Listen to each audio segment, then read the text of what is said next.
Paula is an amazing person. Paul is one of a kind. She's just a wonderful mentor.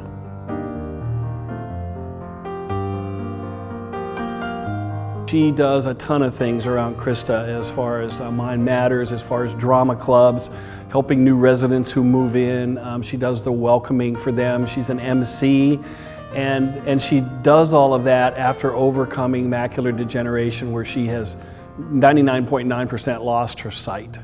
She accepted the fact that she was going to be going blind. My macula was identified 35 years ago, but I was still able to work until I was 65. And so now you're looking at someone later in life that is essentially blind. I think it was tough for her, especially at first. She'd been so independent throughout her whole life. When she did have to make that adjustment and her world did close down, she really recalibrated herself, and really kind of remade herself and focused on those things that she could do and those things that she could be involved with. So she lived right down the street from here for several years in a nice townhome, and everything was fine. But then she started to lose a lot more of her sight. I thought, well, why am I staying here in my house? I can be over there with all these nice people. And so I put my house up for sale and moved here. She has figured out ways to get around Crista by looking at the lights and counting them and knowing exactly where she is in the facility. I can maneuver all over Crista because there is a pattern to the lights. And I have memorized those patterns. And so I know how to get everywhere. When she got here, she discovered right away there were a lot of people that had visual difficulties.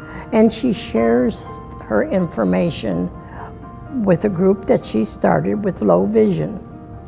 And they meet once a month, and she brings in speakers and equipment. And she is able to support them, come alongside them, bring different tools of technology to teach them what to do. Having gone through it herself, it was, and having been a teacher and being used to public speaking and all that stuff, it was really kind of a natural fit for her to say, well, hey, let's start a low vision support group and I can help these people and give them the benefit of my experience. If anybody could put a silver lining on a dark cloud, it's Paula, because she's been able to turn that around to a very positive experience for most people. She's engaged in a lot of activities.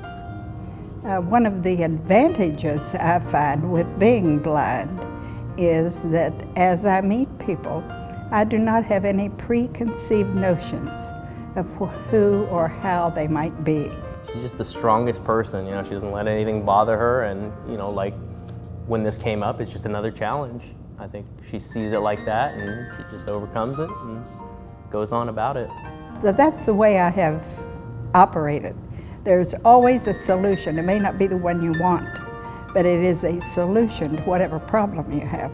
She now leads a very different type of independent life still, but she still is on the go and on the move. I intend to be productive until I leave this earth. Paula, I think, is a great example of how we can choose our attitude. We can choose our response to the difficult circumstances that might come into our lives. She brings so much light here to our community at Crista Shores. She cares about the other residents. She cares about the staff. She wants to know about your family. She has a unique ability to connect with people, whomever they might be. It's really very inspirational for me to see her and to be around her. She's so graceful and very interested in our lives. And I just love her. She keeps me laughing. Paula is a senior star because she inspires everybody around her. Paula is my senior star because she has blessed me so much. Paula is my senior star and my Nana because she taught me everything I know. Paula is my mom, and she's my senior star because she has made me who I am today, really. She definitely is a senior star here at Crista, and to me that is because of her compassion and her willingness to help other people. Paula is a senior star because of the way she carries herself in our community, because of the encouragement she is to not only her fellow residents, but to the staff, the families, the visitors. I don't like to think I'm stopped by anything. I may have to do it differently and not do it as well, but I like to take on challenges. You know, she can change the environment in a room that she walks into instantaneously. I just like being around her because of her positive attitude. I don't think her cup has ever been half empty. Her cup is always half full, always. And even in her darkness, she is light to so many people.